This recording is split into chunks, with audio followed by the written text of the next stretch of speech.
All right, grasshoppers. It is that time of the week again. Again, most people would be in the bed still, like with feeding tubes coming out of them and everything. But no, he's just got done major surgery, and here he is, live and in person. Major. Mark Puttenvik, how you doing there, brother? I'm good, man. First of all, it wasn't major; it was minor, but still set me back a bit. It was near your testicles. Anything near your testicles is major Yeah, surgery. anything down there, it's true. It's life threatening. Yeah, it's major. Just the man you are, right? So yeah, like I said, when he said to me he may have to remove some of the fluid with a needle, the boys went, "Nah, I don't think so." Oh God, I remember. Well, we're talking medical. I won't get too gross, but I when I had my vasectomy, I had to watch for some strange reason. I had to watch. They froze it up pretty good, so there's no problems. But that was entertaining watching But them still, pull it's that tube. scary. Yeah, Weston pull that tube out and snip it. Oh, The lineage has ended. yikes! My sons better have. My better sons hustle. better give. Yeah. My oldest son and his wife, they got a puppy. Very proud of them. They got a puppy because they've been contemplating whether they want to have children or not. So they said, "Okay, let's get a puppy first." And the final decision on children is no. Yeah, there's no go on kids. Well, actually, a puppy is harder work than a child. Yeah, with a child, you don't have to take out to walk at 2:00 in the morning. Yeah, totally. Right? Yeah, cute. So it comes over like I'm the grandfather, right? So he comes over, he gets to do whatever he wants over at my place, and yeah. And plus, your baby's not going to hump your leg. That's right too. Cute dog too. It's a little yellow lab. Cute those are great dogs. Oh, that face, the soft fur and everything. Yeah, just cuddle up for the whole time. And they're great. They're great playmate. I mean, they just love to play. Yeah, they do. He's got a little play toy. He's prancing like you throw him a little toy, he goes, gets it, he's come back. Oh, yeah. Big man and everything. Yeah. He's cute. He's over yesterday. All right. So everybody I know you're aware, everybody watches him all the time, but it's just Mark Puttenvik. He's got a company called Patriot Training Systems.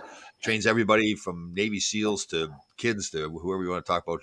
Has taught me a lot about the science of fitness and health, everything. So very appreciative to have him on board. How are you doing? How is your surgery there? You're getting back to normal, right? Yeah. So this coming Thursday, I go for my 8-week checkup, follow-up, and everyth's pretty good. I mean, like I was telling you earlier, every once in a while it feels like for anybody that's pulled a groin, you feel a little tweak, but overall tremendous. I can sleep. I can, I can do what I've been training. And so, yeah, it's great. Good. Yeah. Cause you went through some days there where it was pretty painful, right? You had to. Yeah, it was, I mean, leading up to surgery, I was in really kind of incapacitated. I just had to lay down with an ice pack. And then even after the surgery, I thought I was going to bounce back and be doing cartwheels, but not quite. Yeah. So it's like we were talking before. It's more of a mind thing than anything else because we're not used to sitting around, laying around. I laid down August 7th. I didn't get up till like 3 weeks ago. Oh, I know. God, isn't that true? We were talking like when I finished my career, I'd hurt my back, had bulging discs in my back. And of course, I was like that stubborn guy. I wasn't going to change anything. I look back at it now. If I just had to change my training techniques and everything, I would have could play for another 10 years. But it was the psychological part. Like, because I was a physical player. And when I went to hit people all the time, I was like, geez, my back going to give out? And I couldn't figure out what was going on. And like my career, like I said, I probably could have continued to play if I trained differently. But even my play really dwindled because I just couldn't suffers from it. Player. Yeah. Well, it removed a big part of what your game was being physical and being that hard-nosed guy. Yeah, for sure. I remember they had so my last season. Well, not only was my last season, they sent me down to minors to play down in Phoenix. It was a road team, farm team, and I remember I went to hit a guy and just my back just gave out, and I think that was what I had in my head. Now every time I hit somebody, my back was going to give out. It's going to happen. Yeah. Well, even in training, at first I was a little tentative because you start thinking, "Oh, I don't want to screw up." The baby's crying there. Yeah, I'm about to send her upstairs. That's all right. Hold on 1 second. Yeah, go ahead. Hey, Beth, she's crying. I can't. I'm doing the Laidlaw lunatic hour. I love dogs. But he wants to be on. Like he wants to be. She well also because she's like such a creature of routine habits. Right. And she knows, generally speaking, give or take this time of the day, I'll sit down, have like a mid-morning kind of something. And I always give her some. Oh, yeah. So now I've thrown off her whole schedule. She's not having it. That's good. I love dogs that way. They're the most, I know I'm not lecturing anybody here what it is, but dogs don't care as you feed them and walk them and love Oh them, they yeah, could, you could yeah, smell, you could be right. broke. Yeah, Yeah, I don't care. Yeah. they could care less. They just want to be with you. Yeah, they're fantastic. But so what I was saying was I was a little tentative at first to really train hard. Like even now, I'm thinking, wait a minute, he fixed me. This the whole point was he fixed me so I can get back to training hard. Totally. So I had a good weekend. Yeah, training yesterday. What I did was it's a pretty sizable hill back in the woods there, and when you get to the top of it, you're pretty out of breath. So it's really good anaerobically. It's like doing sprints, but you're going up the hill. And I set up in my own mind stations. If I see some tree formation that looks like I could jump in there and do 3 minutes of hand stuff, it's a little crazy, but you know what I'm saying? So it's like interval training up and down the hill. Sure. Yeah. And yeah. So, and the thing is too, like even with my weight training now, Tom, what I'm doing is I'll take one movement, let's say pull-ups, and I'll do them for 45 minutes to an hour straight. And I don't really count reps, just go by feel. Right. Like maybe the first couple I only do 5, then I do 10, then I do 20, then I do a couple sets of 5. Then, it's like kind of like we had talked previously about running, like run, sprint, walk. Right. The concept, it's Fartlek, it's an unfortunate name, but it was a Swedish dude who put it together. Oh, is that right? I didn't know that. Fartlek? Yes, it's spelled Fartlek. Fartlek was his name. Fartlek. And his whole premise, and it works, and I love for my fighters to do this, is go by time, and in that period of time, say it's an hour, go for a run, sprint, walk, jog, just go by feel. But you're covering all your energy bases. You're long, medium intensity, longer duration, high intensity sprints. It's kind of all, and so that's what I'm doing with the weight training. Or resistance training. I'll just pick one movement for an hour, maybe 2 movements. And I don't even count reps. I just kind of mix and match it. Really? Yeah. And that's pretty much what I was doing yesterday up and down the hill. So if I wanted to pick like kettlebell swings, for example. Yeah. Perfect example. Do that for 45 minutes to an hour. Do 10 reps, maybe the rest, do 8 reps. Are you really counting the time in between? Like, are you timing that? No, and that's the other thing. So vary the time in between your sets as well. Okay. So some like go real quick, 30 seconds rest. Some maybe take 45 a minute rest. So you kind of, and basically what we're also doing here, Tom, is there's really more, but there's 2 basic types of muscle fiber. One is type 1, type 2. One is what they call fast twitch. Doesn't mean it twitches faster. It means it produces more power in a shorter period of time. Wow. The slower twitch is your duration when you're going for a long run, so like that. It's an aerobic system. It has to also do primarily with what energy source you're using too. Right. So aerobically is oxygen, and so long duration, medium intensity. Or type 2 or the quick twitch fiber is all anaerobic, burst, explosion, all that kind of stuff. Right. So if you're going to throw a medicine ball, that's an anaerobic movement. And that's a sugar. That's your glucose or your without oxygen pathway of energy. So it's important to train both. Probably more important to do the anaerobic, because if you think about life skills, they're not low intensity, medium duration. They're high intensity, short duration. Do you believe like a HIIT program is one of the best ways to burn fat? Yeah, as long as it's combined with good nutrition. And the beauty, so the thought is with the HIIT program, which is that really brief, intense work, is that you're using up all your sugar, all your glucose, because you're using your high intensity anaerobic work. So now that tank's empty. It may take up to 48 hours to replenish. Oh. So the only source of energy you have left is what? Body fat. Oh. Yeah. So it does work. Yeah. So if you're fasting when you're doing a HIIT program, I guess you're 2 for the money. Wow. Yeah. Okay, so let me ask you a question. I've heard different opinions on this. So obviously when you fast, Mark has taught me a lot about it. So I stop eating. The theory is I stop eating at 8 o'clock at night, don't eat again until noon.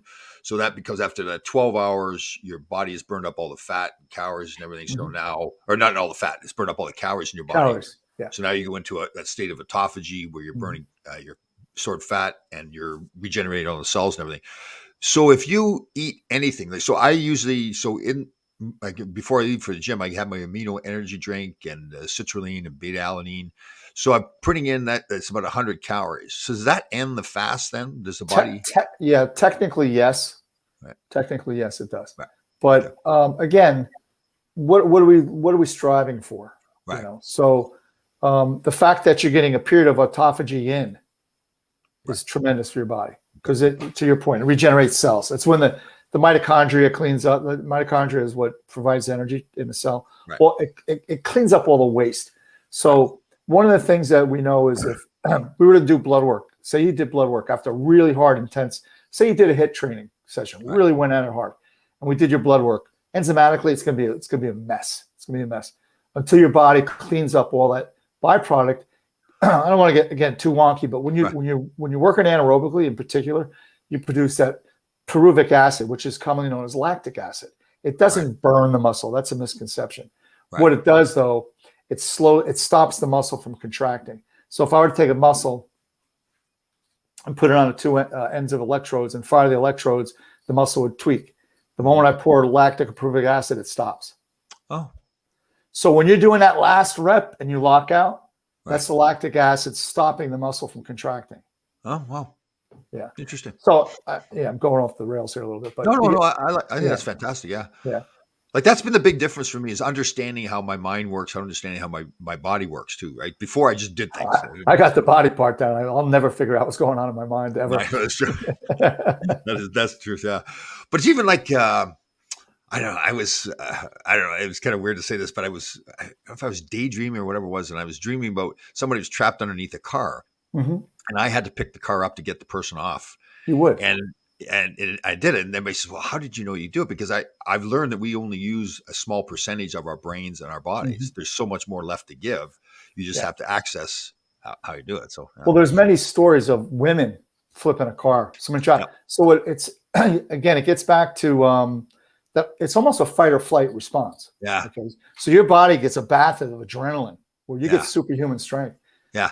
And this is also why sometimes you'll see where when law enforcement is trying to handcuff or contain somebody, Sure. when they get the heart rate up and they get that fight or flight, they're hard to handle. Yeah. I mean, I think back to, we were talking before about raising the boys.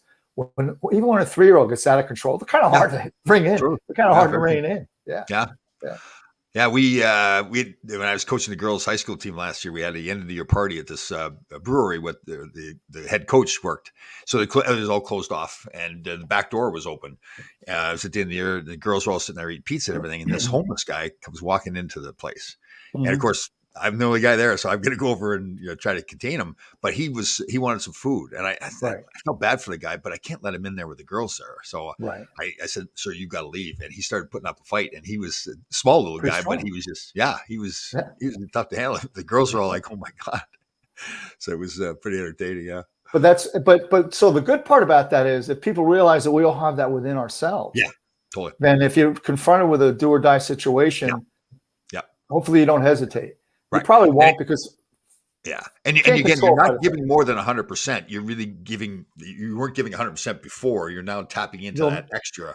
You would never be able to do it in the gym. Yeah, totally. But you could do it there because it's a life or death situation. Yeah, so it's which is a good thing. And especially women. Women have a little bit different mindset. I mean, they're protective of their babies. So you don't want to trip across someone in the wild like a bear with her cubs. You know what? It's amazing you said that. There's a great I think it was a public service announcement. And it was that very same thing. Mother's in the woods pushing her baby in the stroller and a bear comes along. And obviously they've edited it so that, but it's a real bear, but they've edited it to make it look like they're actually there together. And she was scared. She obviously was scared. It's a huge bear, like 10 feet tall or whatever. And it's like, you can see the transformation come over her where she realized, okay, I've got to fight off this bear to save my child. So she steps in front of the stroller between the bear and the baby, and she just roars at the bear. It was pretty cool, like watching her. She had to save her baby, so she did it. Yeah, animals in the wild, even you think about your dog too. They have an incredible sense of smell, and they can smell. Yes, it sounds crazy, but they can smell hormonal changes within your body, which indicate to them possibly they're triggered to fight or flight. Right. There's dogs can smell cancer in people. Yeah, totally. So dogs. Isn't that true? Like I've been around dogs all my life. So my son and his wife got a little puppy, and they came over yesterday, and he just loves me because I've just been around dogs. He just feels comfortable with me and everything. And it's funny though. When you really have that, the dogs can sense that, right? With your dog. Well, they use them for bomb sniffing, for drug sniffing. Their sense of smell is I forget. It's with the 10. I don't know. It's like a 1,000-fold or 100,000-fold of what we can do. Seriously, how do they train them to smell for certain things? They're not born like that. Well, everything training a dog, from what I know, is food driven. So if say they take a substance and they want them to be able to sniff that, they'll work with them and they'll give a treat when they have a response to it that indicates that that's the substance. Yeah, I'm pretty sure that's pretty much. There's a guy who's actually a Navy SEAL, Mike Ridlin. He's a podcast, but he's a dog, and he finished with the SEALs training their. They have dogs that actually jump out at 30,000 feet with the guys. Yeah, yeah, they're incredible animals. They're it looks like a German Shepherd, but it isn't. It's a Belgian something. The name escapes right now. But if you go to his, he's got a podcast which is interviewing one of the SEALs, but he also has a canine training podcast. It's amazing what you can learn, and he does law enforcement in the area. In fact, there's a guy I know who's a cop who he did some.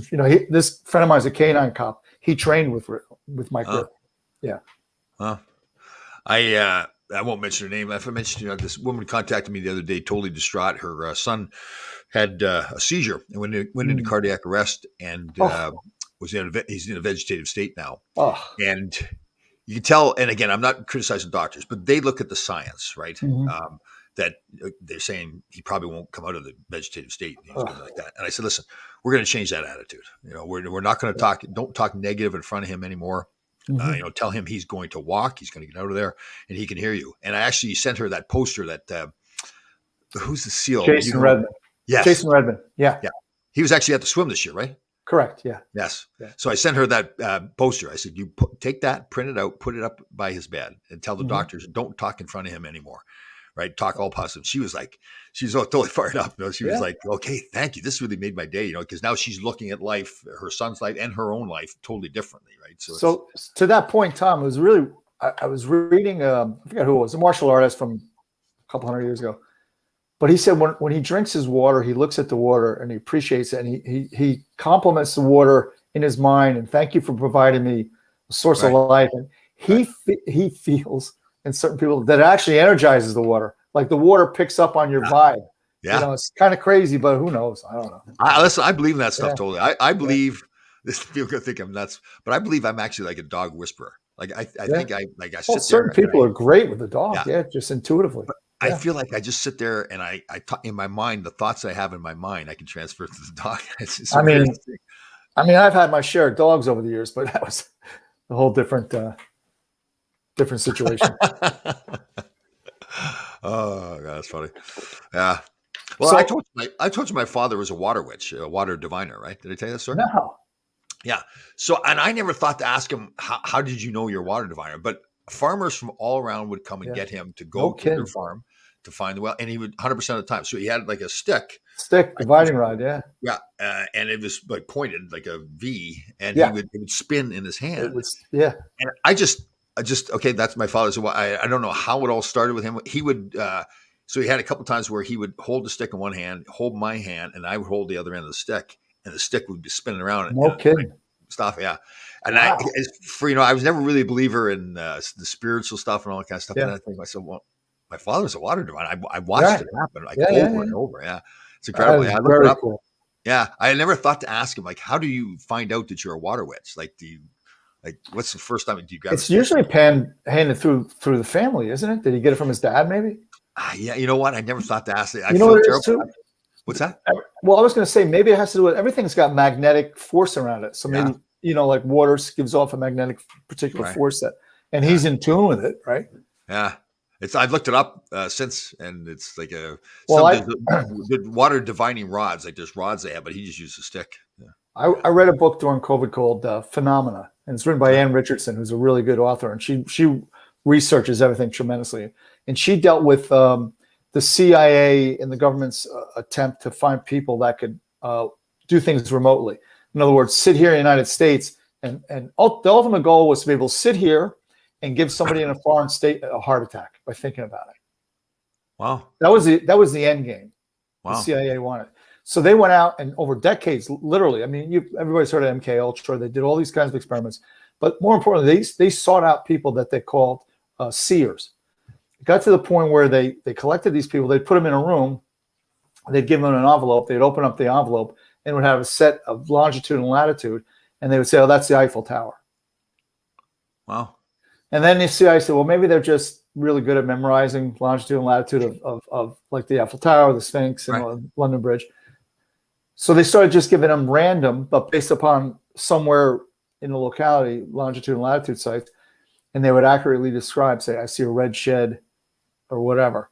Really? It's freaky stuff, Yeah. to the point where during the Cold War, we were getting intelligence from satellites that the Soviets were up to something on the Far East Coast, right off the Japanese coast, and they knew it was some kind of military naval base, but they weren't sure what they were doing.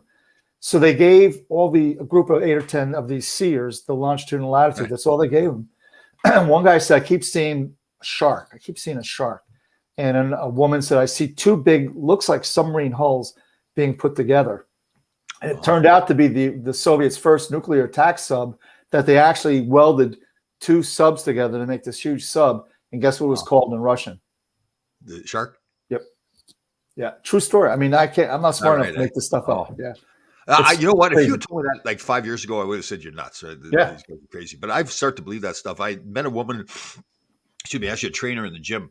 A really lovely woman, married, the whole bit, so there's nothing funny going on. Yeah. And she claimed she could, what did she say? She was kind of like, she had a friend, like a male friend that she wasn't ever with. This is a married woman. Lived in the Midwest someplace, and they could communicate telepathically, or whatever it was. Yeah. And she would be sitting there having a conversation. She goes, hold on. And the person would be talking to her. So, and at that time, this is 8-10 years ago, something like that. I was like, this woman's nuts, it's crazy. Yeah. Now you kind of think like, yeah, why not? Well, I would suggest anybody who's interested, get the book. It's called Phenomena. It's about this thick. Took me a little summer to read. Right. But you just sit there, and the stories even get better. They had a dude who, as a kid, could see auras around people. Right. I'm getting feedback for some reason. He could see auras, and it scared the living daylights out of him. Right. But he got to a point where he could lay on a bed, strapped, and this is when they were doing experiments, and they would put a table, like a coffee table, that they would place on top a box. Now, obviously, he couldn't see it because it was above him, right? Right. He could transport himself to the ceiling, look down, and tell you, there's a set of keys, there's a pencil, this, whatever the other. Really? And they would do it in a Faraday room. And a Faraday room is a room that is built so that it prevents any electronic getting in. So in other words, they were concerned, well, maybe somebody was feeding them somehow information from the outside. But so yeah, and the guy was like 100% all the time. It wasn't like he was guessing. So it's pretty interesting, at the same time frightening. Do you believe in what do you call it? You go pay those women to speak? Well, the first time I was in New Orleans, I went, and it was fortune teller. And I knocked on the door. Said, is anybody there? And all I heard was, who is it? And I was like, forget it. Oh. It took me a second. Like, what's he talking about? That's good. That's actually, I was thinking, what's he talking about? That's good. Well done. That's excellent. Do you believe in that stuff, though? I do. I really, I mean, not all, but some, for sure. I think certain people are really tuned in, and they can really come up with very accurate stuff. It's interesting and frightening. Isn't it funny because we sit here and say, okay, we only use like 4 to 10% of our brain. Okay, so what can you do with the extra that you're not using, right? Well, so some of the thought is just that there's frequencies in the universe, and some of these people can tie into a higher frequency, and they can see stuff like that. Yeah. Yeah. So why would we? Yeah. Great show. That's good. That was actually good. He got me. I was like, what the heck's he talking about? But it is true, right? I mean, why we limit ourselves to what we know now, right? Yeah. And we think that's the way the world is. Like okay, so how did we all start? Everybody said, well, God created us. Well, who created God? Like, right. In our minds, there has to be a start to something, right? Yeah. I mean, certain people have just incredible. So, there was a guy who played for the New York Knicks back in the 60s, and he was on those teams that won it all. His name will come to me, Jerry something. He memorized the Manhattan phone book. He had the capacity to do something like that. Could you imagine? He memorized the whole Manhattan phone book. Is that right? Yeah. Wow. True. I'll have to Google it, and I'll be a little bit more prepared with it. But there's a lot of people, and then there's people that you give them a date, any date in their life, and they can tell you what day of the week it was. Yeah. So you go August 14th, 1983. Oh, that was a Tuesday. I know. The woman that was on Taxi, the redheaded woman, I forget her real name. She could do that. Right. Yeah. Was it Bill Bradley? No, it wasn't Bill Bradley. It was Jerry. Not DeBusschere. Is it DeBusschere? No, Dave DeBusschere. No, it was a pretty good player, but he wasn't one of the top 5 guys. But Jerry something. Just Google it. Just Google it. Yeah. Yeah. That's pretty cool though. Yeah. Isn't yeah, it true, like we limit, what is it? No, I was going to say he memorized the whole Manhattan phone book. I mean, it's Isn't insane. it true? Like we limit ourselves because we think, okay, what we have is that's what it is. Like we don't think outside and say, well, why is this not possible? Why? And I do that myself. So. Just like I was saying last week about the whole concept of the mile not being able to be anybody humanly. Yeah. Human couldn't run a sub 4 minute, and then after someone did, Jerry Lucas was his name. Jerry Lucas. Oh, yeah. I remember yeah, and then within 1 year, 100 different other athletes broke the record because now they believed they could. Yeah. Yeah. Huh. That's interesting. Yeah. Wow. That's pretty fascinating stuff, right? Limit ourselves. So, okay. So what could Tom Laidlaw do that I'm currently not doing? Levitate. That'd be cool. Levitate. That'd be cool. Yeah. That'd be cool. Yeah. Like I've got to get into, I have that Jackie gets on there, does the, not meditation, the opposite, they dangle a thing in front of you. Oh, hypnotize. Hypnotize. I don't know. Yeah. But I want to try that. A lot of people it works for, Yeah, she really went in to describe it, how it works. It's like your subconscious mind kind of has this barrier. So it's got all this information in there based on your past experiences. And it tells you how you think about things and how it kind of protects you. And there's a kind of a barrier there protecting your subconscious mind. But once you go into hypnotism, that hypnotic state, it removes the barrier, and now you can adjust your subconscious mind. So I believe it for sure. Yeah, I do too. Yeah. One of the books I read about training, and so they did a study with foul shots, Tom. Right. They took 5 guys, and they said, you're not actually going to physically ever go on a basketball court for a month, but every day you're going to spend 30 minutes a day in your mind sinking foul shot after foul shot after foul shot. Sure. They took another subset of 5 or so athletes. They physically did it 20 minutes a day or whatever it was. Right.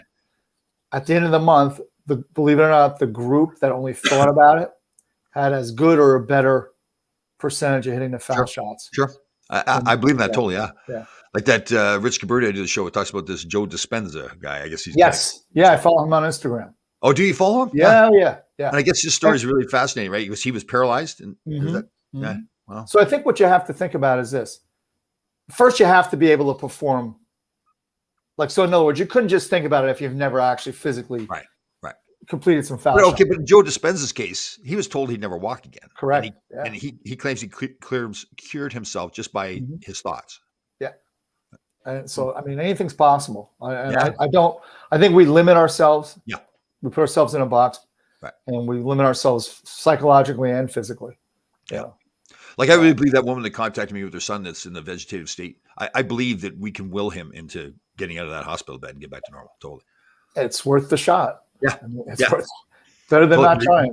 Right. It's just his thoughts, right? Like I think that, okay, so imagine if you're laying there and you can hear people or you can sense what people are saying and the doctors are coming in and they're talking in front of you and saying, he's never going to get out of the vegetative. You just then say to yourself, well, I'm not getting out of here. I'm just going to lay here and just be a vegetable, right? But if somebody now is pounding your head day after day, I can, right? And saying it over and over and over. I believe it's just like you can really. So it gets a little bit maybe that hard wiring of the brain to remember how to do something. It gets into that part of it. They do know. I mean, it's called plasticity, neuroplasticity. That, for instance, people that are confined to a wheelchair, by doing pad work with them, boxing pad work. There's in Toronto is a place called Aim to Walk. Aim, the number 2 walk. Aim to Walk. Right. And I got involved with them a little bit. What they do is they do some boxing work with people that are in a wheelchair, and they find that a little bit of the rotation, stuff like that. Number 1 is great for the organs. Because the organs, if they don't, the organs will eventually die. But they also find out that the neuroplasticity, which is, if you think of the brain as malleable, like it's plastic sort of, you can form it. They actually see improvement in some of their symptoms, or not symptoms, but the reality of their life changes. They can improve. Sure. So it's pretty interesting. Look at their website. They do some great stuff. Right, that's cool. And you've helped teach me too that like if you want to be healthy physically, you put good foods in your body, you exercise. The same thing mentally, right? You don't allow that negativity in your mind. So there was a quote I read last week was spot on. It said, what we our food is not the only thing we intake. We Right. intake what we read. We intake what we watch. Yeah. We intake what we hear, what we read. Yeah. So feed yourself good stuff, and you'll get good Yeah. results. Oh, very You true. know? Very true. And the other thought was, Tom, treat your food as medicine before your medicine becomes your Yeah. food. Yeah. Yeah. Totally. Yeah. Oh, 100%. Right. Oh, Yeah. Yeah. people laugh at me now because I make my own ketchup, my own hummus, and all that kind of stuff. And I Yeah. just think, why not? Yeah. I'm Yeah. not gonna. Yeah, Absolutely. Yeah. definitely. So, So one of my pet peeves now is global warming versus climate change. Mhm. Two separate things. But now the You- media has kind of taken it into making it that climate change is what we're supposed to be fighting. But climate change is a given fact that Mhm. we have nothing to do with, right? The climate has always changed over history. It's Right. global warming is a concern, but I don't understand why they've combined the two into there's an article in USA Today the other day that talking about we need to get on top of climate change more. Well, it's not the climate change. It's Well, there's some agenda there. I think. So I think it's like everything else in the world right now. Everybody gets on one side or the other, and excuse me. And of course, the politicians always use that to their advantage. But Right. I certainly think that obviously we have an impact on Right. pollution for one. I mean, there's literally miles and miles of plastic floating around the Pacific Ocean, which is just horrific. Yeah. How much we can change the climate, I don't know.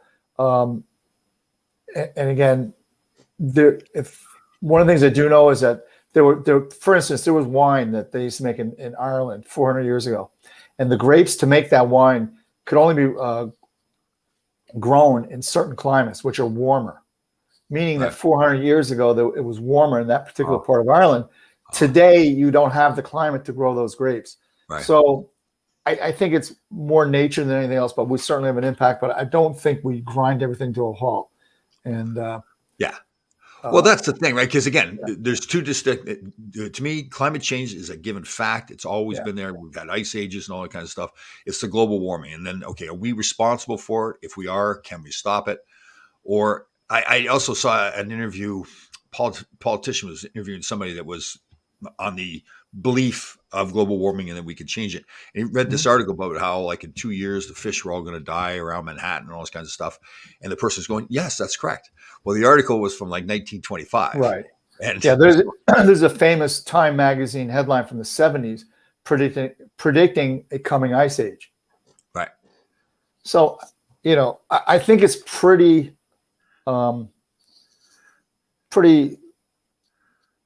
crazy to think that mankind can really control the planet Right, to that extent. Do we to an extent? Absolutely. And should we? Can it be fixed, Yeah. right? I mean, We- they showed during the pandemic, they had a picture of Los Angeles before the pandemic of all the smog and everything. And Right. then once the pandemic got going and the cars weren't going around anymore and the air was all clear.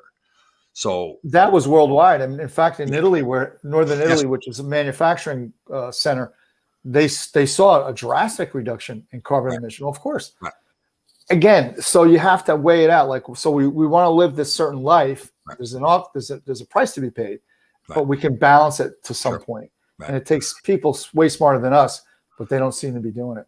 well, and that's the thing. You wonder what's the agenda, right? I mean, Yeah. are the politicians setting this all up? So now these new technologies come out, and they've invested in these new technologies, and their friends have invested in these Yes. new technologies, Yes. so now they get the benefit from Yeah, it. So, you can't get off of fossil fuels in the blink of an eye. Yeah. Should we eventually get off them? I guess. I don't know. But the truth of the matter is the fact coal in and of itself has brought, over the past couple hundred years, people out of abstract poverty and brought them up totally. to live a good life. Right. And then you think about the electric cars. Well, the stuff that they have to mine to make the batteries, and The then what power they do. comes from somewhere. It doesn't come from pixie dust. There's always going to be an offset to whatever you do. And the truth of the matter is, I think it's less than 2% of the nation is electric vehicles currently. So you're telling me in by 2035, we're going to take 95 or 97% of how we get around and change it. And, Right. and in addition to everything, plastic is made out of oil. Right. I mean, so there's a lot of, anyhow. I know. sound No, I I know. sound like Yeah. any- I anything. know the only plastic I use is the tequila bottles. That's glass, actually. It's not- Yeah. Stay classy, please. Don't be getting vodka out of a plastic bottle. You know. So, I got to tell you, I'm going up to Marquette Sunday. I'm leaving to make the presentation on, and I'm thinking about some of the days up there. Yeah. I was telling stories the other day how It's almost embarrassing, but I thought it was pretty intelligent to eat glass when I was in college. I thought that I was That's the roughage. right thing to do. It's fiber. Yeah, fiber. I had a guy was running the bar we used to go to all the time. It's called the Alibi. Had one of those lighted floors, the disco floors and everything. Yeah, yeah. And I was hammered one night and was eating glass, and he was in the military somehow. I can't remember, he was in the military, and he's running the place. He's going, "I'm not afraid of you, Laidlaw. I've been shot and I've been stabbed." And that's the worst thing he could have said to me, right? Because now he's compared me to shot and stabbed to me, and I'm like, "Oh, now I'm eating another glass. Let's go." Yeah. Oh God. Well, listen, would you change it? No. Oh no. You know what? I look back, and it's totally correct. I look back, and even more so now, and I know you're the same way too. I love who I am now. I love my life. So everything I did in the past made me what I am now. So I don't. Yeah. I look back and I go, "Man, that was stupid," but I learned a lesson from it. Right? Don't eat glass. Yeah. Well, look, if you're not willing to be outside the box a little bit when you're young, I don't know. Totally. That's probably Yeah. one of the things I'm going to talk about in my presentation. I'm speaking to all the student athletes up there. Is that, listen, if you want to accomplish something in your life, you're going to have to go it alone sometimes. You know, you're going to have to be not going with the flow. Yeah. There's a saying that's very popular right now. They got T-shirts made up. No one's coming for you. Yeah. Yeah. You know? Totally. And like so years ago, Tom, I went to this Christmas dinner. It was I was a sales rep for electrical construction at that point in my life. And the motivational speaker was a guy who he was hired by GE Aerospace, and they had the first transponder right up in the sky, and it had like 18 different transponders. His job was go sell them, right? So he got a call from a guy up in Bristol, Connecticut. Said, "I got an idea." So this guy went up, and he went to this office, and as he's walking in the building, there's a piece of paper with 4 letters on it, taped to the glass door. So he goes into this guy's office. And it turned out the guy was the radio play-by-play guy for the Hartford Whalers. Huh? And he had been driving home from a game at the Garden, and he had a 16-year-old son. He said, "Hey, find a game on the radio to listen to on the way home." Couldn't find a game. So the kid says, "Hey, Dad, wouldn't it be a great idea if at any given point I turn on the radio, we could find a game?" And the father said, "I think I have a better idea." So he said to the guy, "This transponder, if I have a station or if I buy one, could I hit all of New England?" He said, "You could hit the whole planet." He said, "Really?" "Yeah." And as they're walking out of the building, he said, "So what do the 4 letters stand for?" He said, "Well, Entertainment Sports Network." Oh. ESPN. Oh, yeah. That's right. Yes. And he sold he had no money. He had rented that office. He called up Amex and said, "What's my black card worth?" They were $2,500. So he spent $2,500 to rent that office for 1 month to look like he had a lot of people behind him and stuff like that. Did not. But that $2,500 investment he didn't have, I think 7 or 8 years later, he sold the Cap Cities ABC for, I forget how many millions of dollars. Is that right? Yeah. Wow. Yeah. That's good. That's a good story. And then he goes on to tell a story because this guy, like I said, this speaker created Nickelodeon. Oh. And he said, so don't ever think your idea is not going to be good. Because he goes, there was a guy that was running around, and this was, I think Sean was a baby. So it was like in the early 90s. He goes, there was a guy not too long ago that went to Hasbro, went to Mattel, the major toy manufacturers had an idea, and they threw him out of the house. They said, "Get out of here." Yeah. And he had to go to a Middle Eastern man who believed in him and put money into it. It was Ninja Turtles. Is that right? Yeah, because he said the guy, the guy came in. He said, "Listen, I got an idea for a cartoon, a show. 3 turtles. They live in a sewer. The bosses are at. They eat pizza, and by the way, all their names are like Michelangelo." Yeah. And they go, "Get the hell out of my office." I know. I like how about like SpongeBob SquarePants, whatever. The guy. Yeah. But what, like that guy at that point in time, it was an $8 billion industry. $8 billion with a B. And Hasbro and Mattel took a pass on him. I know. And they tell stories about how like Walt Disney was fired from his job one time because he wasn't creative enough, right? There he creates. Eventually he lost his head, but that's another story. They got it in an icebox. Was it Don Blackburn? Was he the guy for the Whalers? It may have been, Barry. I don't recall his name. But yeah, it may have been. Yeah. I heard that story. That's pretty cool. Yeah. I know, right? Isn't it like for me, when somebody creates an idea like that, you're thinking, like, why didn't I think of that? Like sometimes you look back at the idea and you think, wow, that's simple. Why wouldn't you do it? Yeah. Sometimes the most simple things people walk away, well, someone else is doing it. I mean, I'm old enough to remember the Pet Rock in the 70s. One Christmas season, the guy made a lot of money selling a rock in a little box. A I pit just think rock. back, like even like there was a great movie of a guy that invented the intermittent wipers. They stole the idea Yes. from him. Right. Yeah. That's pretty cool. Yeah. That Yeah, he's was just not quitting, right? How about the other movie with Will Smith in it, Pursuit of Happiness, the true yes. story about the guy Great, that great film. a Yeah. great movie where he somehow he had lost his shirt and he had this big interview and the rest of the guys are on and the guy says, "If I hire you and you don't have a shirt, what are they all going to say?" And he Yeah. comes back, he says, "Must have had a great pair of pants." Yeah. That was a classic line, right? And Yeah. they hired him too because he said, "Okay, yeah." That Yeah. was cool. That was a good movie.